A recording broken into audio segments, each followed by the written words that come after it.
Independent Investigative Panel on Human Rights Violations against SARS and other units of the Nigerian police in Abuja on Tuesday submitted its report to the National Human Rights Commission with strong recommendations and penalties. The panel, in its recommendation, found 72 police officers guilty of the allegations leveled against them. Flip TV reported that while 28 of them were recommended for prosecution, 25 were recommended for dismissal, 15 for disciplinary actions, and 4 were recommended for demotion. During the presentation of the report to the National Human Rights Commission, the chairman of the commission, Justice Suleiman Galadima, a retired justice of the Supreme Court, said the panel had entertained over 200 petitions from 29 states since its inauguration 2 years ago. While calling on the federal government to take a critical view of the report to implement its recommendation, Justice Suleiman called on NHRC to harmonize all the various reports submitted to it for further transmission to the federal government for implementation. The NHRC Executive Secretary, Chief Tony Ojukwu, SAN, said the commission would not rest on its oars until impunity was completely banished from Nigeria.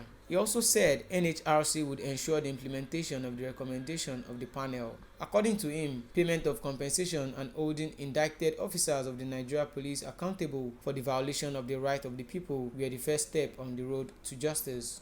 He said the effort of the Nigerian youth during the Endsars protest would not be in vain. Presenting the fact sheet of the report, the secretary of the panel, Hilary Ogbonna, said the committee received 295 petitions on police brutality from 29 states of the Federation, with Abuja having the highest number with 123 petitions. Ogbonna said the subject matter of the petition were wrongful demotion, extortion, police harassment and intimidation, unlawful seizure of property, disobedience to court orders, denial of access to justice, abuse of office, and enforced disappearance. Other areas included a threat to life, unlawful arrest and detention, non-payment of a judgment sum, cruel, inhuman and degrading treatment, and violation of the right to life. Hilary said a total of 438,884,094 naira has been paid to victims of police brutality, while 54 petitions brought before the panel were withdrawn due to harassment, intimidation, and threat to the victim's life by the police.